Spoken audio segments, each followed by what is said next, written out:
Praise the lord. మన ప్రభును రక్షకుడైన యేసుక్రీస్తు నామంలో మీ అందరికీ నా హృదయపూర్వక వందనాలు. పరిశుద్ధ గ్రంథములో నుంచి కొద్ది నిమిషాలు దేవుని వాక్యాన్ని మనం విందాం. అందరూ బాగున్నారండి?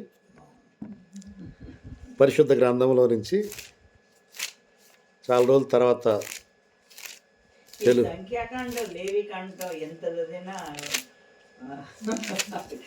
అవి ఒకసారి అసలు మిస్ చేయాలనిపిస్తుంది. అవునంటే అవును, చెప్తాను, నేను అయిపోగానే చెప్తానండి. 84 కీర్తనల గ్రంథం 84 అధ్యాయము, కీర్తనల గ్రంథము 84 అధ్యాయము 4, 5, 6, 7 వచనాలు చదువుకుందాం. కీర్తనల గ్రంథం 84 అధ్యాయము 4, 5, 6, 7 వచనాలు చదువుకుందాం. అమ్మ హిందీలో నాక నేను తెలుగులో చదివితే మీరు చూసుకుంటారా? నీ వలన బలమునందు మనుషులు ధన్యులు, యాత్ర చేయు మార్గములు వారికి అతి ప్రియములు. వారు బాకా లోయలో బడి వెళ్ళుచు దాన్ని జలమయముగా చేయుదురు. తొలకరి వాన దాని దీవెనలతో కప్పును. వారు నానాటికి బలాభివృద్ధి నొందుచు ప్రయాణము చేయుదురు. వారిలో ప్రతి వాడును సియోన్లో దేవుని సన్నిధిని కనబడును. పరిశుద్ధ గ్రంథంలో నుంచి ఈరోజు నేను మీతో పంచుకోవాలి అనుకుంటున్న అంశం ఏంటంటే బలాభివృద్ధి పొందుకొనుట. అంశం ఏంటంటే నానాటికి బలాభివృద్ధి నొందుచు ప్రయాణం చేయటం. బలాభివృద్ధి అంటే బలాన్ని అభివృద్ధి పరుచుకోవటం. Praise the lord. జాగ్రత్తగా గమనించినట్లయితే కొంతమంది యోసేపు గారి లాగా గోధుమల్ని సమకూర్చుకుంటారు. యోసేపు గారి లాగా కొంతమంది ధాన్యం, మన ఆంధ్ర రాష్ట్రం తెలంగాణ రాష్ట్రాల్లో అయితే మరి బియ్యాన్ని సమకూర్చుకుంటారు. కొంతమంది కందిపప్పు సమకూర్చుకుంటారు. కొంతమంది నూనె సమకూర్చుకుంటారు. కొంతమంది ధనాన్ని సమకూర్చుకుంటారు. ఆ జాతి గమనించినట్లయితే కొంతమంది బలాన్ని సమకూర్చుకుంటారు, బలాన్ని వృద్ధి చేసుకుంటారు. కొంతమంది జ్ఞానాన్ని సమకూర్చుకుంటారు. బైబిల్లో ఉంటుంది అన్నమాట, జ్ఞానులు జ్ఞానాన్ని సమకూర్చుకుందరని ఉంటుంది. ఈరోజు జాగ్రత్తగా గమనించినట్లయితే బైబిల్ ప్రకారం మనము వాక్యాన్ని సమకూర్చుకోవాలి. ఏమి సమకూర్చుకోవాలి? వాక్యాన్ని సమకూర్చుకోవాలి. ప్రభు కృపను బట్టి ఛత్తీస్గఢ్ రాష్ట్రంలో, మధ్యప్రదేశ్లో అనేక ప్రాంతాల్లో ప్రతిరోజు కూడా ఒక్కొక్కసారి 7 సందేశాలు, ఒక్కొక్కసారి 5 సందేశాలు, ఒక్కొక్కసారి 3 సందేశాలు చెప్తూ ఉంటారు. ఎంత చెప్పినా కానీ అదేంటో తెలియదు, మంచిగా గొంతు మంచిగానే ఉంటుంది. ఆ వాక్యం చెప్పే టైంలో అలసిపోవటం కానీ, ఆ వాక్యం చెప్పే టైంలో దేవుడు తన శక్తినిచ్చేసి తన బలాన్ని ఇచ్చేసి వాడుకుంటాడు అన్నమాట. చెప్పటం అయిపోగానే ఇంకా కాళ్ళు చేతులు లాగేసినట్టు గుంజుతున్నట్టు అనిపిస్తుంది. అయితే ఈరోజున గమనించినట్లయితే ఈ 84వ కీర్తనలో 4వ వచనంలో 5వ వచనంలో కీర్తన గ్రంథంలో నీ వలన బలమునందు మనుషులు ధన్యులు అని చెప్పి రాయబడింది. అంటే బలపరిచేది ఎవరండి? దేవుడే కదా. దేవుడు మనల్ని బలపరుస్తాడు, దేవుడు మనల్ని స్థిరపరుస్తాడు, దేవుడు మనలను పరిశుద్ధపరుస్తాడు, మనల్ని పరిపూర్ణులుగా చేస్తాడు. బైబిల్ గ్రంథంలో గమనించినట్లయితే ఏం చేస్తే మనం బలం పొందుకుంటాం, ఏమి చేస్తే మనము బలవంతులంగా మార్చబడతాం. పరిశుద్ధ గ్రంథంలో గమనించినట్లయితే ఒక మనిషికి 3 రకాల బలాలు కావాలి. అదొక సందేశం. దేవుడు 7 రకాల బలాలను ఇస్తాడు. ఎన్ని రకాల బలాలు? 7 రకాల బలాలు. పరిశుద్ధ గ్రంథంలో గమనించినట్లయితే ఒక చక్కని మాట రాసి ఉంటుంది అనమాట. 40వ అధ్యాయము 31వ వచనంలో యెషయా గ్రంథంలో యెహోవా కొరకు ఎదురు చూసువారు నూతన బలం పొందుకుంటారని ఉంది. వారు పక్షిరాజు వలె రెక్కల చాచి పైకి ఎగురుదురు అని చెప్పి ఉంది. అలయక పరిగెత్తుదురు, సొమ్మశెల్లక నడిచిపోదురు అని చెప్పి ఉంటుంది. జాగ్రత్త గమనించినట్లయితే కొన్ని సందేశాలు వాక్యాలు తెలుగులో చాలా వినసొంపుగా ఉంటాయి. ఆంధ్ర రాష్ట్రంలో తెలంగాణలో మంచి మంచి దైవసేవకులు ఎవరైతే ఉన్నారో వాళ్ళు ఇంగ్లీష్ సర్వీసుల కంటే కూడా తెలుగులోనే చెప్పడానికి ఎక్కువ ఇష్టపడతా ఉంటారు. వాళ్ళకి తెలుగే బాగా ఇష్టం అన్నమాట చెప్పటం. మళ్ళీ పెద్ద చదువుకున్న వాళ్ళు అందరూ. మేమేమో బయట రాష్ట్రాల్లో తెలుగులో చెప్పటానికి అవకాశాలే ఉండవు. హిందీ వాళ్ళ మధ్య దేవుడు వాడుకుంటా ఉన్నాడు. ఇంగ్లీష్లో హిందీలో చెప్తా ఉంటాం. మన తెలంగాణకి ఆంధ్రాకి వచ్చినప్పుడు తెలుగులో వాక్యాలు చెప్పడానికి దేవుడు సహాయం చేస్తాడు. అది ఈ రోజున పరిశుద్ధ గ్రంథంలో చూసినట్లయితే దేవుని కొరకు ఎవరైతే ఎదురు చూస్తూ ఉంటారో వారంట నూతన బలాన్ని పొందుకుంటారంట. అంటే ఇప్పుడు ఒకరోజు ఎదురు చూసామనుకో ఆ రోజు పొందుకుంటాం. 2 రోజులు ఎదురు చూసామనుకో 2 రోజులు పొందుకుంటాం. అది పరిశుద్ధ గ్రంథంలో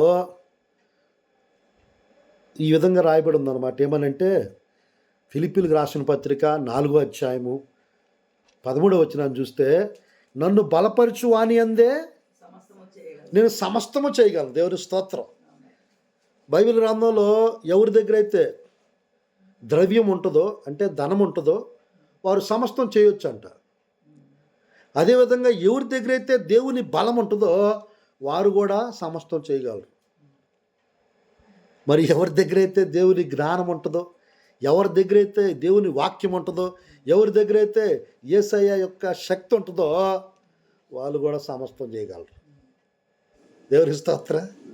పరిశుద్ధ గ్రంథంలో గమనించినట్లయితే మరి ఈ రోజున మరి నా ఆశ ఏంటంటే మీరు నానాటికి బలాభివృద్ధి పొందుకోవాలని. బైబిల్ గ్రంథంలో అమ్నోను అనేటువంటి మరి ఒక వ్యక్తి ఉంటాడు. మరి అతనికి అమ్మినాదాం అనేటువంటి ఒక కపట స్నేహితుడు ఉంటాడు. ఆయన వచ్చి రాజకుమారుడు అయిన నీవు నానాటికి బక్క చిక్కిపోవటానికి గల కారణం ఏంటంటాడు. నానాటికి నువ్వు బక్క చిక్కిపోతానికి కారణం ఏంటి అంటే ఆయన గారేమో తామారు అనేటువంటి తన సహోదరుని మోహిస్తూ ఉన్నాడంట.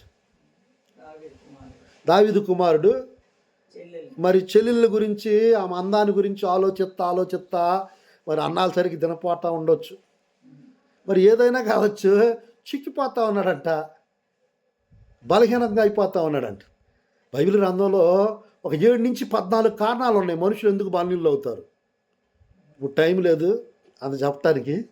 ఎందుకు మనుషులు బలహీనులు అవుతారు అదొక సబ్జెక్ట్.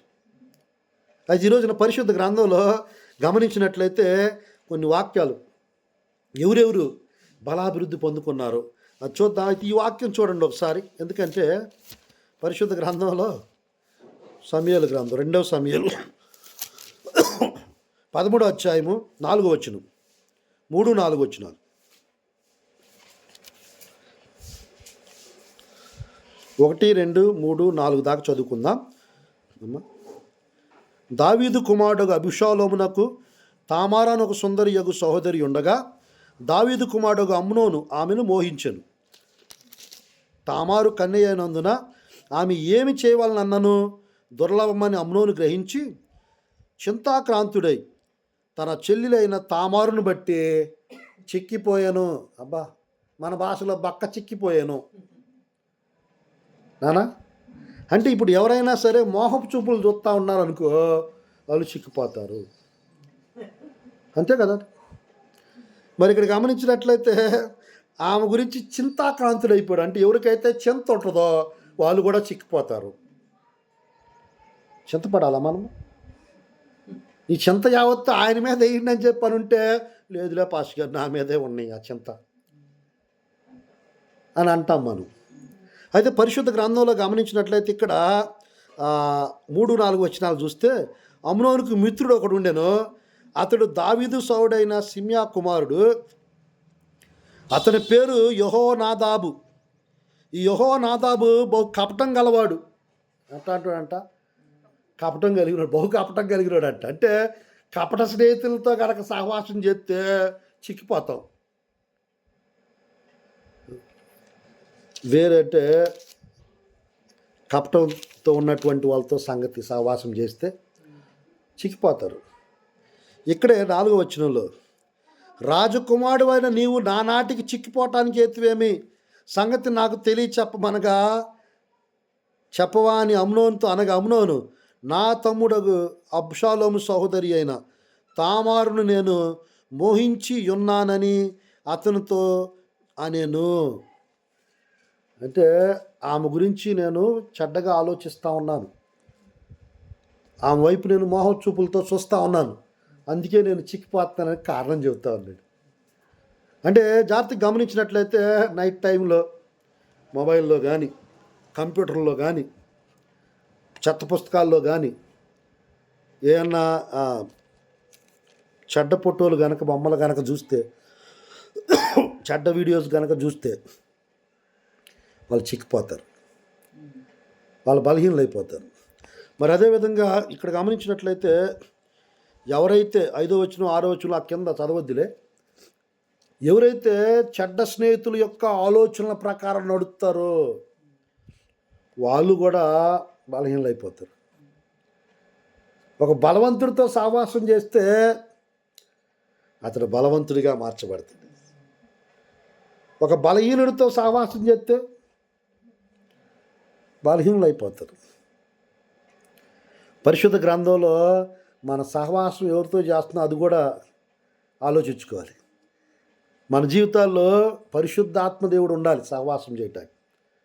మన జీవితంలో మనం సహవాసం చేయాలంటే వాళ్ళు దేవుని యొక్క మరి మంచి సాక్ష్యం కలిగిన విశ్వాసులన్నా అయి ఉండాలి, వారు మంచి ఆత్మీయులన్నా అయి ఉండాలి, వారు భక్తిపరులైనా అయి ఉండాలి. అలాంటి వాళ్ళతో సహవాసం చేస్తే బైబిల్లో ఉంటుంది అనమాట, జ్ఞానుల సహవాసం చేయవాడు జ్ఞానం కలిగినడు అవుతాడంట. ఏమవుతాడు? జ్ఞానుల సహవాసం చేసేవాడు జ్ఞానం కలిగినడు అవుతాడంట. బుద్ధిహీనుల సహవాసం చేయవాడు చెడిపోవును అని ఉంటుంది. మూర్ఖులతో సహవాసం చేస్తే జ్ఞానం వస్తుందా? ఒకసారి ఆలోచన చేయండి.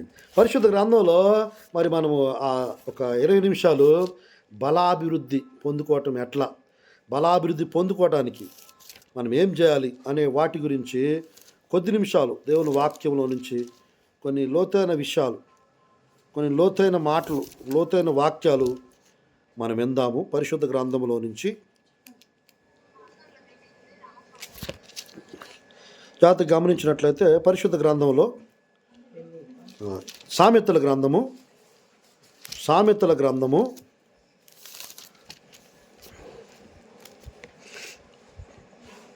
24వ అధ్యాయము 5వ వచనాన్ని చదువుకుందాం. సామెతల గ్రంథము 24వ అధ్యాయము 5వ వచనాన్ని చదువుకుందాం. ఏముందంటే ఇక్కడ, జ్ఞానము గలవాడు బలవంతుడిగా ఉండును, తెలివి గలవాడు శక్తిమంతుడిగా ఉండును. బా, జ్ఞానం కలిగిన వాళ్ళు ఎట్లుంటారంట? బలవంతులుగా ఉంటారంట. తెలివి కలిగిన వాళ్ళు శక్తిమంతులుగా ఉంటారంట. అంటే మనము బలవంతులంగా శక్తిమంతులంగా ఉండాలంటే ఖచ్చితంగా జ్ఞానము తెలివి మనకు ఉండాలి. దేవుని జ్ఞానాన్ని, దేవుని తెలివిని కనుక మనం పెంచుకోగలిగితే దేవుడు తన బలాన్ని మనలో పెంచుతాడు. దేవుని స్తోత్రం, హల్లెలూయా. ఈరోజు నా పరిశుద్ధాత్మ దేవుడు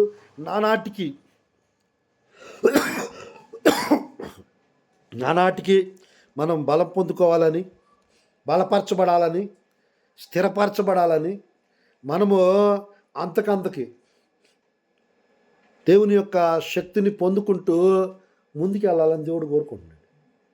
అయితే ఈ రోజున ఎవరైతే దేవుని జ్ఞానాన్ని, దేవుని తెలివిని పొందుకుంటారో వారు నానాటికి బలాభివృద్ధి పొందుకుంటారు.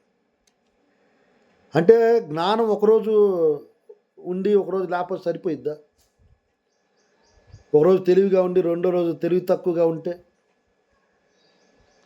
పరిశుద్ధ గ్రంథంలో మనం జ్ఞానాన్ని పెంచుకుంటే దేవుడు తన బలాన్ని, తన శక్తిని మనలో పెంచుతాడు. మనం తెలివిని పెంచుకుంటే, దేవాతి దేవుడు అంటే బైబిల్ గ్రంథాన్ని ఎక్కువగా చదివితే మనకు ఖచ్చితంగా తెలివి పెరుగుతుంది.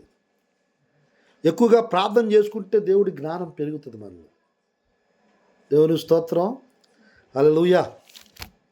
పరిశుద్ధ గ్రంథంలో గమనించినట్లయితే మరి యెహోషువ గ్రంథము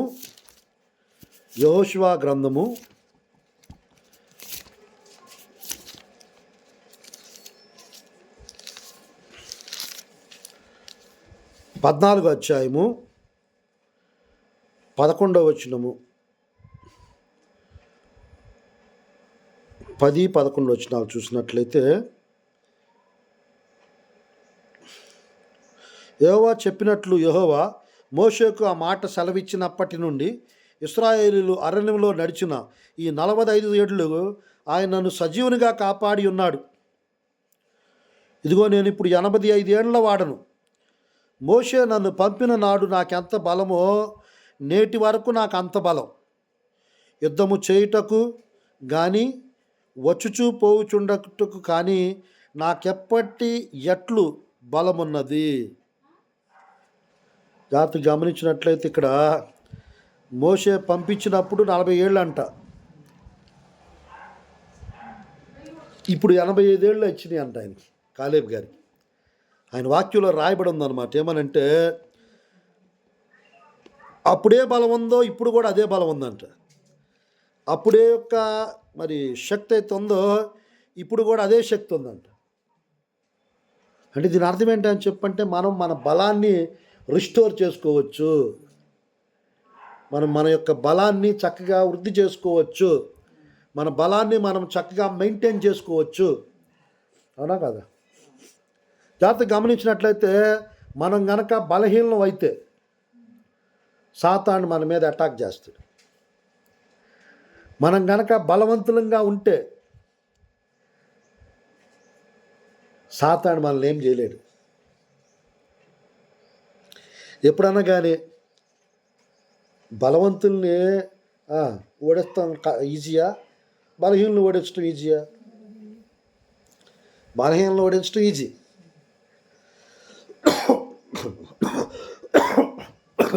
ఎప్పుడన్నా మనం బండి నడుపుతున్నాం అనుకోండి,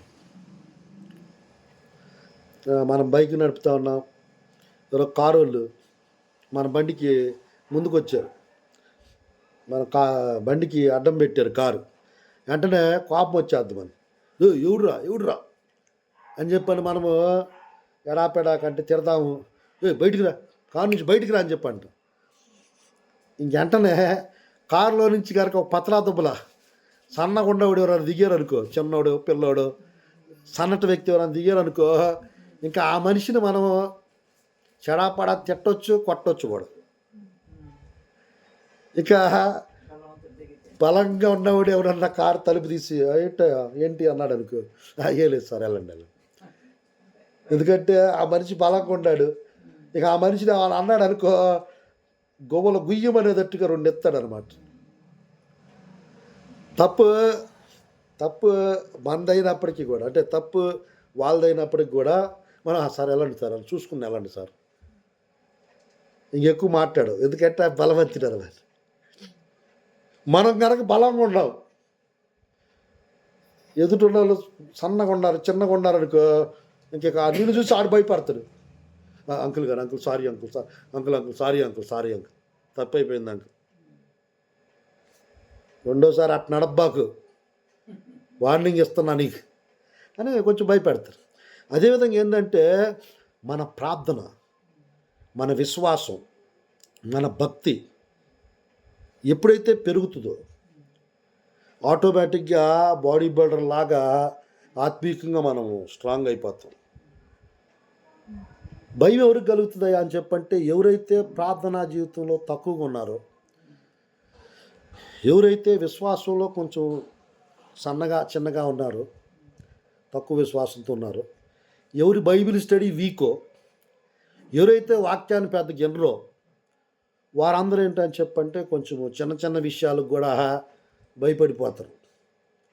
అమ్మో పలానా చోట పిడుగులు పడ్డాయి అంట, అమ్మో చెప్పాక పిడుగుల గురించి నాకు, ఏడో పిడుగులు పడితే ఎడ చెబుతా చెప్పాక పిడుగుల గురించి నాకు, అమ్మో హైదరాబాద్లో ఎవరికి హార్ట్ అటాక్ వచ్చి పోయాడంట అమ్మ, అవునా అయ్యి బాబు హార్ట్ అటాక్ వచ్చిందంట. అంటే కొన్ని న్యూస్లు ఉంటాయి అన్నమాట. ఆ న్యూస్లు విన్నప్పుడు కొంతమంది బేచైన్ అయిపోతారు, మీకు బాగా భయపడిపోతారు. ఎవరికి వచ్చినా మనకు కూడా వస్తాయని. మన కాడ వస్తాయో అన్నట్టు. అయితే బైబిల్ గ్రంథంలో కొన్ని వాక్యాలు ఉన్నాయి, ఏది నీకు ఎంత మాత్రం కూడా హాని చేయదని చెప్పి ఉందగా. నీకు విరోధంగా రూపించబడిన ఏ ఆయుధం వరిదిల్లదని చెప్పని ఉందగా. అయినప్పటికి కూడా మనం వాక్యాలు మర్చిపోతాం, వాక్యాలు కొంచెం మనకు గుర్తుండవు. అయితే వాక్యాలు కనుక మనం గుర్తుపెట్టుకుంటే, ఈ కాలేబు 85 సంవత్సరాల వయసులో ఆ హెబ్రోను కావాలి నాకు అంటాడు. అయ్యా అక్కడ మరి 3 ఉన్నారు. అక్కడ ఎవరు బైబిల్ గ్రంథంలో రాసి ఉంటుంది అనమాట. అక్కడ 3 ఉన్నారయ్యా. ఎవరెవరయ్యా అంటే అనాకీ వంశీయులు 14 వచ్చిన 15-14 ఉంటుంది అనమాట. కాలేబు అనాకు యొక్క 3 కుమారులైన షషై, అహిమాయిను, తల్మై అను అనాకీల వంశీయులను వెళ్ళగొట్టి వారి దేశాన్ని స్వాధీనపరుచుకున్నాడు. అంటే అక్కడ మరి గులియాత్ లాంటి వాళ్ళు అనాకీ వంశస్థులు అక్కడ ఉన్నారన్నమాట. ఎత్తటి వాళ్ళు, లావోటోళ్ళు, స్ట్రాంగ్ వాళ్ళు ఉన్నారు అక్కడ. వాళ్ళని చూసి కాలేబు భయపడలా. ఎర్ర సముద్రాన్ని చూసి మోషే భయపడలా. ఎరుకో గోడలను చూసి యెహోషువ భయపడలా. సింహాలను చూసి దానియేలు భయపడలా. అగ్నిగుండాన్ని చూసి షడ్రక్ మేషక్ అబేద్నెగోలు భయపడలా. ఎరుకో గోడలను చూసి యెహోషువ కూడా భయపడలా. మనకు వచ్చేసరికి సహజంగా కొంచెం భయం కలుగుతూ ఉంటుంది. బైబిల్ గ్రంథంలో 365 సార్లు మళ్ళీ మాట్లాడితే 366 సార్లు అంట భయపడకము, నేను నీకు తోడై ఉన్నాను. దిగులు పడకము, నేను నిన్ను బలపరుస్తాను. స్తోత్రం. దిగులు పడబాగా బలపరుస్తారంటే మనం దిగులు పడిపోతూ ఉంటాం, మనం భయపడిపోతూ ఉంటాం. ఈ రోజున పరిశుద్ధ గ్రంథంలో నానాటికి మనం బలాభివృద్ధి పొందుకుంటూ ముందుకు వెళ్ళాలంటే ఖచ్చితంగా మనం చేయాల్సినవి ఏంటయ్యా అని చెప్పానంటే, దేవుని సన్నిధిలో ఎక్కువగా సమయం గడపటం నేర్చుకోవాలి. 84వ కీర్తనలో అక్కడ చూస్తే, నీ సన్నిధిలో ఎవరైతే సమయాన్ని గడుపుతారో వారు ధన్యులు, నీ వల్ల బలం పొందుకునే మనుషులు ధన్యులు అన్నట్టు. వారు నిరంతరం నిన్ను స్తుతిస్తారన్నట్టు. అంటే దేవుణ్ణి స్తుతించే అనుభవం నువ్వు నేర్చుకోవాలి. పాటలు పాడతా దేవుణ్ణి స్తుతించటం, దేవుని యొక్క పేర్లు ఎత్తి దేవుణ్ణి స్తుతించటం, ఆ స్తుతుల శక్తి నీకు అర్థమైనప్పుడు, నువ్వు ఎప్పుడైతే దేవుణ్ణి స్తుతిస్తావో, పౌలు గారు మరి అదేవిధంగా పౌలు శీలలు జైల్లో ఉన్నప్పుడు రాత్రికాల సమయంలో వాళ్ళు పాటలు పాడుతూ ఉన్నారండి. ఎప్పుడైతే పాటలు పాడుతూ ఉన్నారో దేవుని శక్తి రావటం, అక్కడ ఉన్నటువంటి చెరసాల పునాదులు కదిలిపోయినాయి, అదిరిపోయినాయి, అందరి బంధకాలు ఊడిపోయినాయి.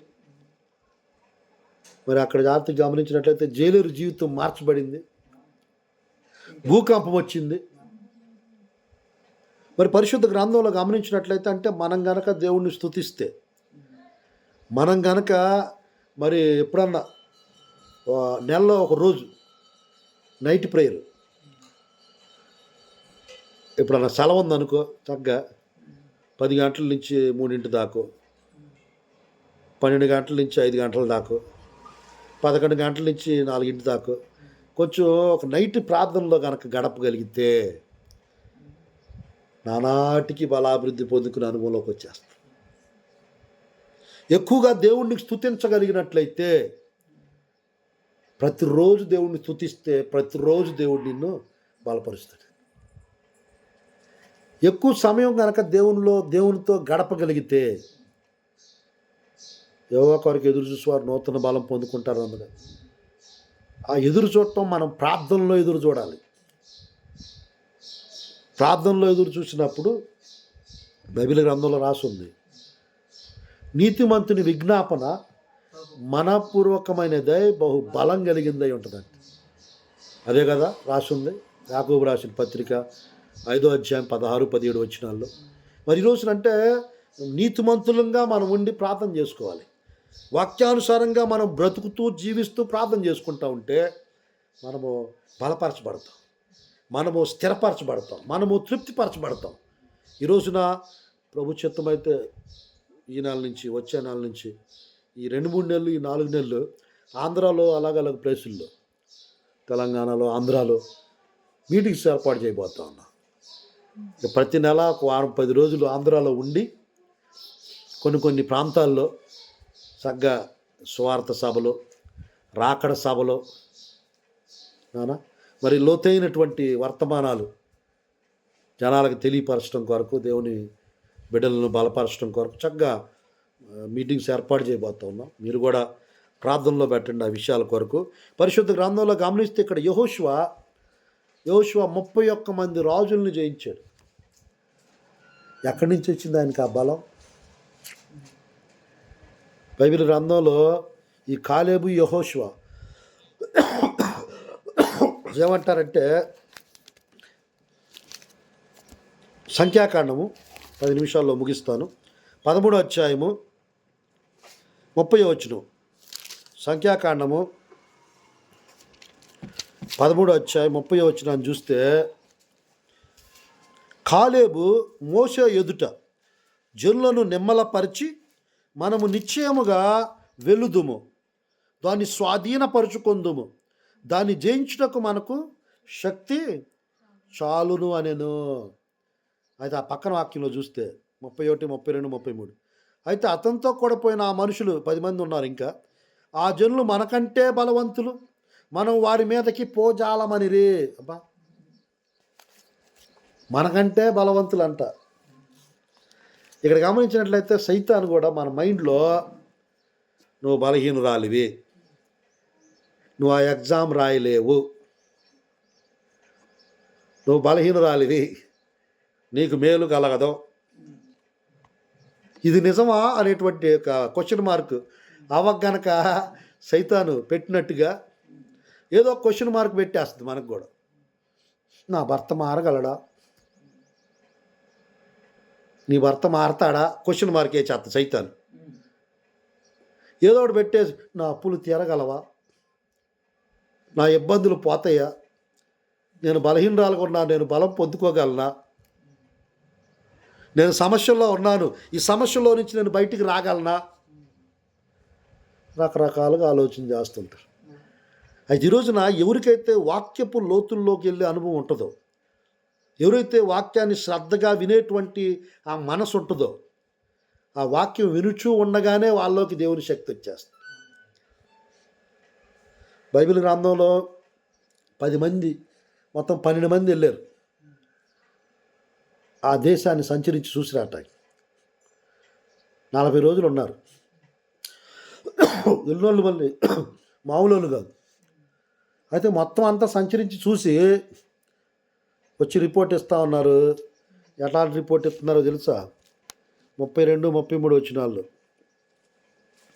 మరియు తాము సంచరించి చూసిన దేశాన్ని గురించి ఇశ్రాయేలుతో చెడ్డ సమాచారం చెప్పారంట.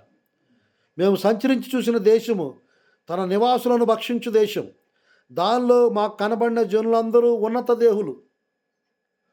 అక్కడ నెఫీలీలు సంబంధులైన అనాకు వంశపు నెఫీలీలను చూచితిమి, మా దృష్టికి మేము మిడతల వలె ఉంటిమి, వారి దృష్టికి అట్లే ఉంటిమి అనిరి. ఓ మిడతలు అక్క, మనం ఎప్పుడు కూడా ప్రార్థనలో ఇలాంటి ప్రార్థనలు ఎప్పుడు చేయకూడదు. అది అయిపోయింది ఆ టైం. నేను ధూళినయ్యా, నేను మిట్టి,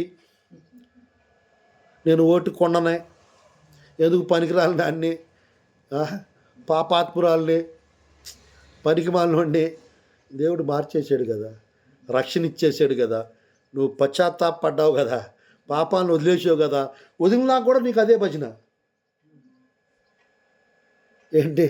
ప్రభా, నీ ధూళినయ్యా, నేను మట్టినయ్యా, ఓటు కొండనయ్యా. అరే, బైబిల్ గ్రంథంలో దేవాతి దేవుడు you are a more than a conqueror అంటున్నాడు. పరిశుద్ధ గ్రంథంలో గమనించినట్లయితే హమ్ జైవన్ సే భీ బడ్కర్. పరిశుద్ధ గ్రంథంలో దేవాతి దేవుడు మనల్ని అంబాసిడర్స్గా చేశాడు. చీకటిలో నుంచి అద్భుత వెలుగులోకి బయటికి తీసుకొచ్చాడు మనల్ని. ఆయన గుణగణాలను తెలియపరచడం కోసం మనలో యాజకుల సమూహంగా చేశాడు. పరిశుద్ధ గ్రంథంలో రాసి ఉంది కదా, మనం రాజులుగా రాణులుగా చేశాడు దేవుడు. బైబిల్ గ్రంథంలో రాసి ఉంది, పేతురు గ్రంథంలో. అయితే మనం ఎప్పుడు కూడా కరెక్టే, ఇంకా అంటే మళ్ళీ అట్ట చేయకపోతే దేవుడు ఎండావు ప్రార్థననే. అదేదో అబ్రహాం గారు చేశాడు, అయిపోయింది. దీనాది దీనమైన ప్రార్థన అన్నమాట. ఆ? దీనాది దీనమైన ప్రార్థన. ఇంకిక్కడ గమనించినట్లయితే అంటే ఈ దీనుడు మొరపెట్టగా అంటాడు దావీదు భక్తుడు. నువ్వు తగ్గించుకుని దీనాత్వం కలిగి చేసుకోవచ్చు, అంటే నీ ప్రార్థన గర్వంతో ఉండకూడదు. నువ్వు తగ్గింపు కలిగి చేసుకోవాలి. తగ్గింపు కలిగి చేసుకోవాలన్నారని చెప్పని, నాయన నేను పెంటని, నేను పేడని, కీడా మకోడ పురుగుని, ఇట్లా చేయాలమ్మా ప్రార్థన. ఎందుకు బలహీనలు అవుతారు, ఎందుకు బలాన్ని పొందుకోరని చెప్పారంటే ఏ కాడికి ఒకే ప్రార్థన, పాతబడిన టేబుల్ కార్డును వాయించినట్టుగా ఎప్పుడు ఒకే ప్రార్థన చేస్తారు అన్నమాట. నానాటికి బలం పొందుకోవాలంటే మరి ప్రతిరోజు ప్రార్థన ఉండాలిగా. కానీ చాలా తక్కువ మంది రోజు ప్రార్థన చేసుకునే వాళ్ళు ఉంటారు. ఏదో కొంతమంది నెలకు ఒకసారి చేసుకుంటారు, కొంతమంది 15 రోజులకు ఒకసారి చేసుకుంటారు ప్రార్థన, కొంతమంది వారానికి ఒకసారి, కొంతమంది ఏంటంటే అక్క పడుకోబోయే ముందు ఒక 2 నిమిషాలు, లేచినాక ఒక 2 నిమిషాలు, టిఫిన్ చేసేటప్పుడు ఒక 2 నిమిషాలు, లంచ్ చేసేటప్పుడు మధ్యాహ్నం ఒక 2 నిమిషాలు, మళ్ళీ నైట్ డిన్నర్ చేసేటప్పుడు ఒక 2 నిమిషాలు, మొత్తం కలిపి ఎన్ని నిమిషాలు? 10 నిమిషాలు.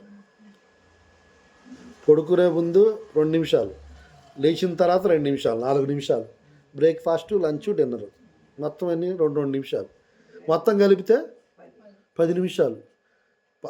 ఒక్కొక్కరు కొంతమంది ఫాస్ట్గా నేను 15 నిమిషాలు చేసుకుంటాను సార్. ఎందుకే 15 నిమిషాలు? నువ్వు 15 నిమిషాలు చేసుకుంటావు, నువ్వు నానాటికి బలాన్ని పొందుకోవాలా? అంటే చాలామంది అంటే ఒక 5 నిమిషాలు చేసుకుంటారు. అది ఈరోజు గమనించినట్లయితే మన ప్రార్థనా జీవితం ఎంతగా పెరిగితే మనం అంతగా బలపరచబడతాం. మన ప్రార్థనా జీవితం ఎంతగా పెరిగితే మనం అంతగా బలపరచబడతాం. పరిశుద్ధ గ్రంథంలో మనం గమనించినట్లయితే ఎవరైతే ప్రార్థనా పరులుగా ఉన్నారో వాళ్ళు బలహీనులుగా లేరు. ప్రార్థనా జీవితం లేకపోతే బలహీనలు అయిపోతాం. ప్రార్థనా జీవితం ఉంటే బలపరచబడతాం. అబ్రహాం గారు కావచ్చు,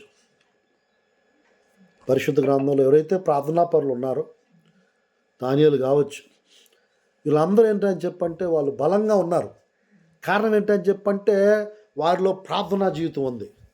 మోషే అంటాడు, నాకు అప్పుడే పరిశుద్ధ గ్రంథంలో ఆయన గురించి ద్వితీయోపదేశకాండంలో చక్కన మాట రాసి ఉంటుంది. ముగించుకోబోతున్నాం ఒక 5 నిమిషాలు. ద్వితీయోపదేశకాండము 34వ అధ్యాయము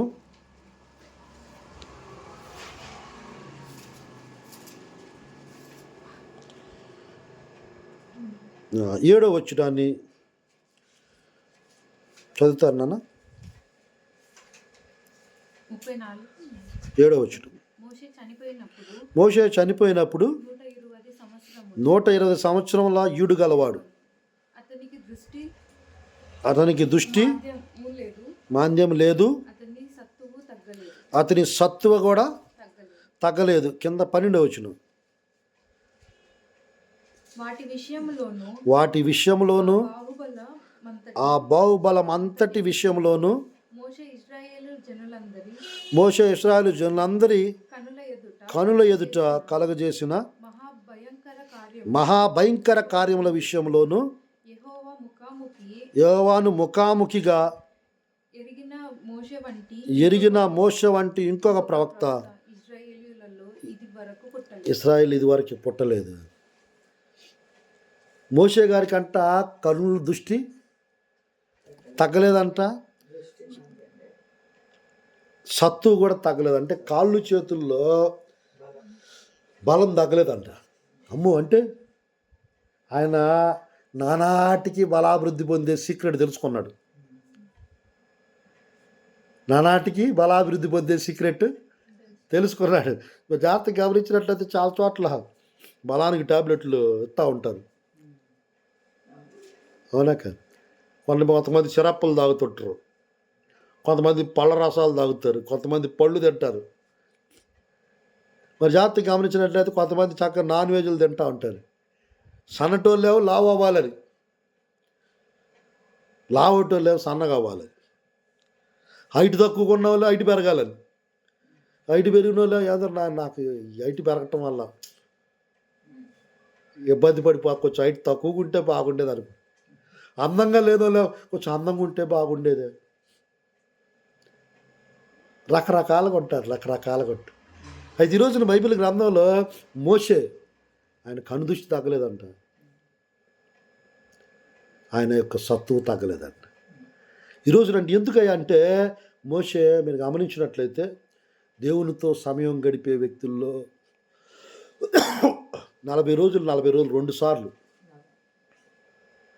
కొండ మీద ఉపవాస ప్రార్థనలో టైం గడిపాడు. ఈరోజున మనం కూడా వారంలో 1 రోజు 2 రోజులు చక్కగా టైం తీసుకుని 1 పూట 2 పూటలు టైం తీసుకుని బలం పెరగటం కోసం ఉపవాసం ఉండి ప్రార్థన చేసుకోవాలి.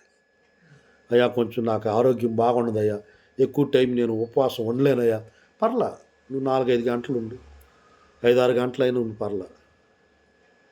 లేదు పాస్టర్ గారు కొంచెం ఉపవాసాలు ఉంటాం నాకు కష్టం, పర్లా, నువ్వు ప్రార్థనలోనే ఎక్కువ టైం గడుపు, మంచిగా తిని కూర్చోమన్నాడు పాస్టర్ గారు అని చెప్పి చక్కగా కడుపు నిండా తిని ప్రార్థనలో నిద్ర వచ్చే విధంగా ప్రార్థనలో కూర్చోమన్నాడు కదా అని తూలుకుంటా ఏందో ఈరోజు నిద్ర వస్తుంది అన్నట్టుగా అనుకుంటా అట చేసుకోకూడదు. మంచిగా తిను, కొంచెం తక్కువ తిను, ప్రార్థనకి ఆటంకంగా ఉండకూడదు. అవునా కాదు? మరి ఈరోజున పరిశుద్ధ గ్రంథంలో మోషే నానాటికి బలాభివృద్ధి పొందుకునే వ్యక్తిగా ఉన్నాడు. కాలేబు దేవుని యొక్క బలాన్ని శక్తిని కొనసాగించే వ్యక్తిగా ఉన్నాడు. చివరికి ఒక మాట చదివి ప్రార్థన చేసుకుందాం.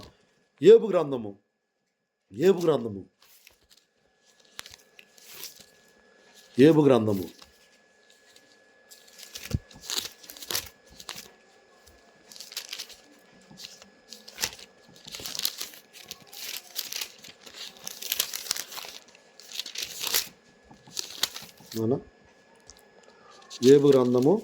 19వ అధ్యాయము 7వ వచనం 9వ వచనం. ఏబు గ్రంథం 17వ అధ్యాయం 9వ వచనం. అయితే నీతిమంతులు తమ మార్గమును విడువక ప్రవర్తించుదురు, నిరపరాధులు అంతకంతకు బలమునొందుదురు. నిరపరాధులు అంతకంతకు బలమునొందుదురు అంటే బలాభివృద్ధి నొందుదురు. నిరపరాధులు అంటే ఏ అపరాధం చేయకుండా, అంటే ఎవరి మీద మనం నింద మాపకూడదు అనమాట. నీ కారణంగా నేను ఫెయిల్ అయ్యాను అక్క, నీ కారణంగా నాకు మార్కులు రాలా, నీ కారణంగా నాకు జాబ్ రాలేదు ఆంటీ. నిరపరాధులు అంటే ఎవరిని చంపనటువంటి వారు, మాటల ద్వారా కానీ చేతల ద్వారా కానీ క్రియల ద్వారా కానీ ఏ అపరాధం అంటే ఏ పాపం చేయనటువంటి పరిశుద్ధులు. మనం ఎంతగా నీతిగా పరిశుద్ధంగా ఉంటామో, దేవుడు మనకి మరి బైబిల్లో రాస్తుందన్నమాట. వారు అంతకంతకు బలమును పొందుతారు అంటే ముందున్న బలం కంటే కూడా ఇంకెక్కువ బలాన్ని పొందుకుంటారు. అంతకంతకంటే రోజు రోజుకి అధిక బలాన్ని పొందుకుంటారు. పొందుకోవాలా అవసరం లేదా? బలం పొందుకోవాలి. పరిశుద్ధ గ్రంథంలో నా కాలు జారిన నేను అనుకున్న ఎడల నీ కృప నన్ను బలపరిచింది అంటాడు అపోస్తలుడు బైబిల్లో దావీదు భక్తుడు. నా కాలు జారిన నేను అనుకున్న ఎడల నీ కృప నన్ను బలపరిచింది, ఒక చోట బలపరుస్తుంది అంటాడు. నువ్వు నన్ను బలపరుస్తుంది ఆంటీ, చాలా వాక్యాలు తెలుసు. మరి జాగ్రత్త గమనించినట్లయితే అంటే దేవుని యొక్క వాక్యాలు మనం గనక కొంతమందికి తాగుడు అలవాటు అయిపోద్ది, కొంతమందికి అక్కడెక్కడ తిరిగి అలవాటు అయిపోద్ది వాళ్ళతో వెళ్తూ, కొంతమందికి డ్రగ్స్ అలవాటు అవుద్ది. ఏ అలవాటు అయినా కానీ ఆ మనిషి ఇదైపోతాడు, బర్బాద్ అయిపోతాడు, నాశనం అయిపోతాడు. ఎవరికైతే ప్రార్థన చేసుకునేటువంటి అలవాటు అవుద్ది, వాడుక, ఉదయాన్నే లేచే అలవాటు, ప్రార్థన చేసుకునే అలవాటు, ఉపవాసాలు ఉండే అలవాటు, వాక్యం వినే అలవాటు, వాక్యాన్ని ధ్యానించే అలవాటు, వాక్యాన్ని చదువుకునే అలవాటు, ఇలాంటి మంచి అలవాట్లు, మంచి లక్షణాలు ఎవరికైతే ఉంటాయో వారు నానాటికి బలాభివృద్ధి పొందుకుంటారు. పాస్ గారు ఇవి చాలా ఈజీగా ఉన్నాయా? ఈజీగానే ఉంటాయి కానీ చేయటం చాలా కష్టం. వేరే అలవాట్లన్నీ వరకు అలవాటు అయిపోతాయి. కొంతమందికి సీరియల్ చూసే అలవాటు, ఎప్పుడు లెగితే అప్పుడు ఇక టీవీలు పెట్టుకుని చూస్తూ ఉంటారు. ఆ నాటికలో ఏమైంది, ఆ సీరియల్లో ఏమైంది, ఆ మనిషి చనిపోయిందా లేదా, ఆ మనిషిని పట్టించారా లేదా. ఎందుకు నీకు అవన్నీ అమ్మా? నీకు ఏమైనా వస్తుందా? టీవీలు చూస్తే ఏమైనా దొరికిద్దా? కొంతమంది ఎప్పుడు ఇక మా 24 గంటలు మొబైల్, ఇంకా ఇన్స్టాగ్రామ్లు, ఆ గ్రాములు, ఈ గ్రాములు, ఫేస్బుక్లు, ట్విట్టర్లు, వాట్సాప్లు, ఇవి చూసుకోవటమే సరిపోతుంది. మన జీవితాల్లో కొంచెం మంచి లక్షణాలను అలవర్చుకోవాలి. మంచి లక్షణాలు కనుక మనం అలవర్చుకున్నట్లయితే, బైబిల్ గ్రంథంలో రాస్తుంటుంది అనమాట దావీదు భక్తుడి గురించి. దావీదు బలాఢ్యుడై గొలియాతుని చంపేసాడు. 1 సమూయేలు 17:50. దావీదు ఏమయ్యి 17:50 1 సమూయేలు గ్రంథం 17:50.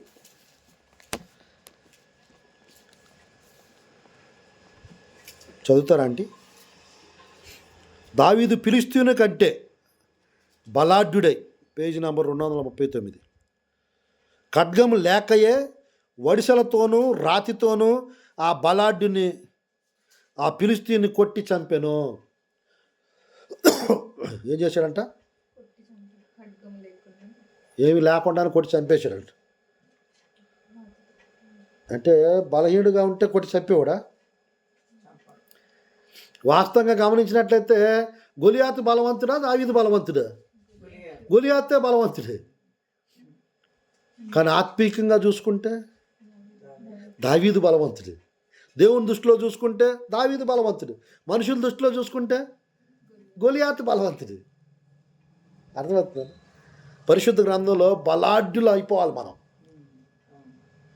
ఏమైపోవాలి? బలాఢ్యులు అయిపోవాలి. నానాటికి బలాభివృద్ధి పొందుకోవాలి, బలాఢ్యులు అయిపోవాలి. అప్పుడు మన ముందున్నటువంటి గొలియాతు లాంటి ప్రాబ్లమ్స్ కంప్లీట్ అయిపోతాయి. ఇంకా జడ్సే ఖతం హో జాయేంగే. హల్లెలూయా. అర్థమవుతుందా? పరిశుద్ధ గ్రంథంలో 2 సమూయేలు గ్రంథంలో ఒక మాట రాసి ఉంటుంది.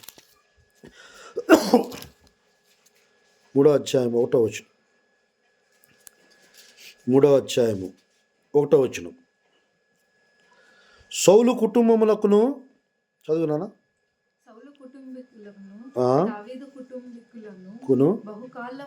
బహుకాలం యుద్ధము జరగగా దావీదు అంతకంతకు ప్రబలను, సౌలు కుటుంబం అంతకంతకు నేరసిల్లెను. అబ్బా, అంతకంతకు ప్రబలటం అంటే ఏందంటే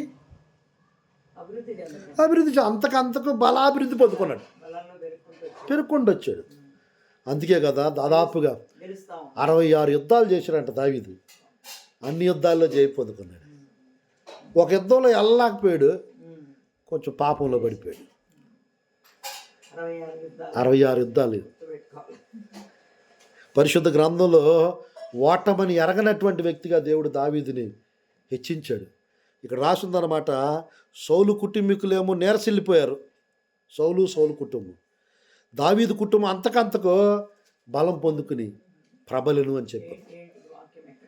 2 సమూయేలు 3:1. 2 సమూయేలు 3:1. చివరిగా లాస్ట్ మాట ఒక్కడు చదివి ప్రార్థన చేసుకుందాం. నాన్న ఒక మాట చదువుకుందాం. న్యాయాధిపతుల గ్రంథం 5వ అధ్యాయం 31వ వచనం.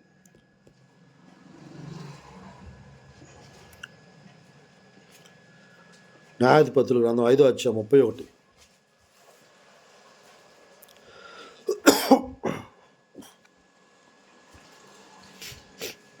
న్యాయాధిపతుల గ్రంథం 5:31.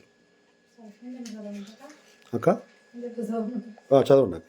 हे यहोवा, तेरे सब शत्रु ऐसे ही नाश हो जाए, परंतु उसके प्रेमी लोग प्रताप के साथ उदय होते हुए सूर्य के समान तेजोमय हो। फिर देश में 40 वर्ष तक शांति रहे। చాలా తెలుగు బైబిల్లో ఆయన ప్రేమించువారు బలముతో బలముతో ఉదయించు సూర్యుని వలె సూర్యుని వలె ఉందిరని పాడిరి. బలంతో ఉదయించే సూర్యుడిలాగా అవ్వాలి మనం. ఎలాంటి వాళ్ళు అవ్వాలి? బలంతో ఉదయించే సూర్యునిలాగా అవ్వాలి మనం. అయితే పరిశుద్ధ గ్రంథంలో గమనించినట్లయితే 6వ అధ్యాయం ఇక్కడ 12వ వచనంలో గిద్యోని దగ్గరికి ఒక దేవదూత వెళ్ళిపోయామంటాడు తెలుసా? పరాక్రమ కలిగిన బలాఢ్యుడా. దేవుని స్తోత్రం. దేవుని తోడు ఎవరికైతే ఉన్నారని గ్రహిస్తారో యుగ సమాప్తి వరకు దేవుడు మనకు తోడుకుంటా అన్నాడా లేదా? ఇక్కడ గిద్యోని దగ్గరికి దేవుని దూత వెళ్ళిపోవటం, పరాక్రమ కలిగిన బలాఢ్యుడు అని అనడం, మరి బలమైన కార్యాలు గిద్యోని ద్వారా దేవుడు చేయించాడు. 33,000 మంది విద్యాల మీదకి వెళ్తే అంతమంది నాకు చాలా ఎక్కువ వద్దంటే ఎవరైతే వెళ్ళిపోవాలనుకుంటారో వెళ్ళిపోమంటే 30,000 మంది వెళ్ళిపోతారు. 3,000 మంది ఉంటారు. దేవుడు అంటాడు ఈ 3,000 మంది కూడా ఎక్కువే. వీళ్ళ ఎవరికైతే భయం ఉందో వెళ్ళిపోమని 2,700 మంది వెళ్ళిపోతారు. 300 మంది మిగులుతారు. దేవుడు అంటాడు ఈ 300 మంది ద్వారా నేను విజయాన్ని ఇస్తాను. పరాక్రమం కలిగిన బలాఢ్యుడిగా దేవుడు గిద్యోని చేశాడు. ఈ రోజున మన జీవితాల్లో మనల్ని కూడా వైలెంట్ వారియర్ అని ఉంటుంది ఇంగ్లీష్ బైబిల్లో. మనల్ని కూడా దేవుడు పరాక్రమం కలిగినటువంటి శూరవీరులుగా, శక్తివంతులుగా, బలవంతులుగా, బలాఢ్యులుగా దేవుడు చేయాలని ఆశపడుతున్నాడు. కానీ మనము కృంగిపోతాం, నిరాశపడిపోతాం, దుఃఖి అయిపోతాం. అయితే బైబిల్ గ్రంథం ఏం చెప్తుందంటే మీరు బలవంతులు అయ్యా. ఏంటి? దేవుని వాక్యం ఎవరిలో అయితే నిలబడుతుందో, మొదటి యోహాను రాసిన పత్రిక 2వ అధ్యాయము, మొదటి యోహాను రాసిన పత్రిక 2వ అధ్యాయము 14 వచనం చదివి ప్రార్థన చేసుకుందాం. 2:14. అదే నాన్న. చిన్నపిల్లలారా మీరు తండ్రిని ఎరిగి ఉన్నారు కనుక మీకు రాయిచున్నాను. తండ్రులారా ఆది నుండి ఉన్నవాడిని ఎరిగి ఉన్నారు కనుక మీకు రాయిచున్నాను. యవనస్తులారా మీరు బలవంతులు, దేవుని వాక్యం మీ యందు నిలుచుచున్నది కనుక మీరు దుష్టిని జయించి ఉన్నారు కనుక మీకు రాయిచున్నాను. దేవుని వాక్యం ఎవరిలైతే నిలుచుంటుందో వాళ్ళంట బలవంతులంట. అంటే మనలో కొంచెం వాక్యం నిలుచుంటే కొంచెం బలవంతులు. 30% దేవుని వాక్యం మనలో ఉంటే 30% బలవంతులు. 60% ఉంటే 60% బలవంతులు. 100% ఉంటే 100% బలవంతులు. దేవుని వాక్యాన్ని మనలో స్టోర్ చేసుకోవాలి. దేవుని వాక్యాన్ని మనలో కనుక స్టోర్ చేసుకోగలిగితే, దేవుని వాక్యాలను చదువుకుని మెమరైజ్ చేసుకోవటం, దేవుని వాక్యాలు చదువుకుని గుర్తుపెట్టుకోవటం, దేవుని వాక్యాలు చదువుకుని హృదయంలో మనసులో ఉంచుకోవటం, అలాంటివి కనుక చేస్తే మనం నానాటికి బలాఢ్యులు అయిపోతాం, బలవంతులు అయిపోతాం, ప్రయాణం చేసి ముందుకు వెళ్ళిపోతాం.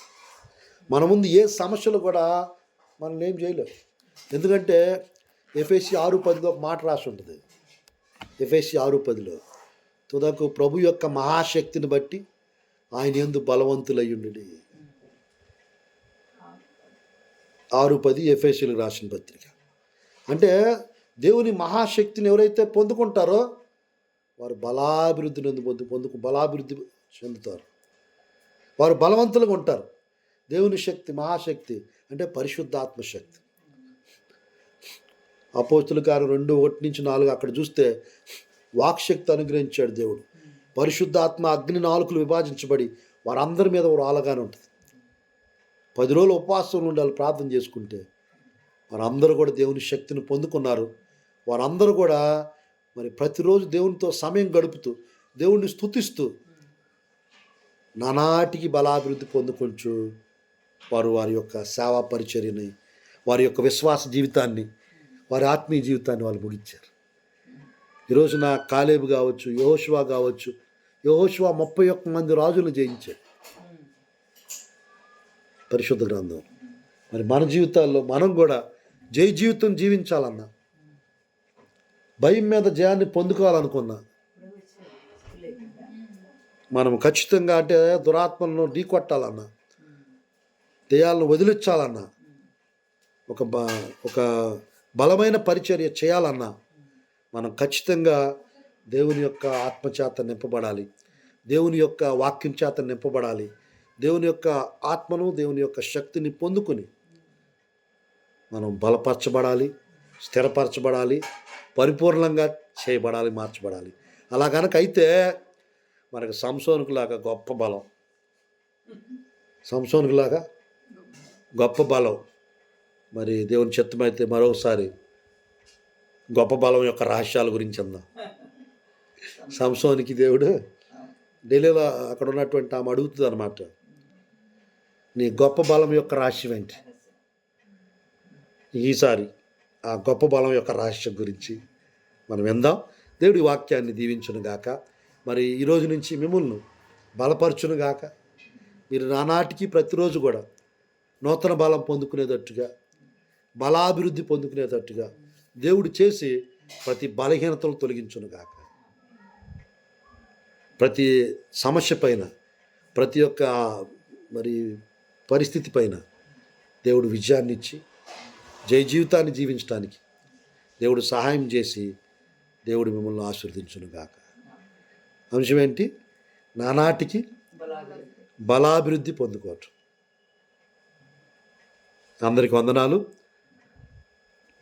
దేవుడు మన ఆంధ్ర రాష్ట్రాన్ని, మన తెలంగాణ రాష్ట్రాన్ని, మరి వాక్యం వినుచున్న మీ అందరిని కూడా దేవుడు మరి ఆశీర్వదించునుగాక, బలపరచునుగాక. మరి ఈరోజు నుంచి మీరు బలాభివృద్ధి నొందుచు మీరు ముందుకు సాగి వెలుదురుగాక. ఆమేన్. అందరికీ వందనాలు.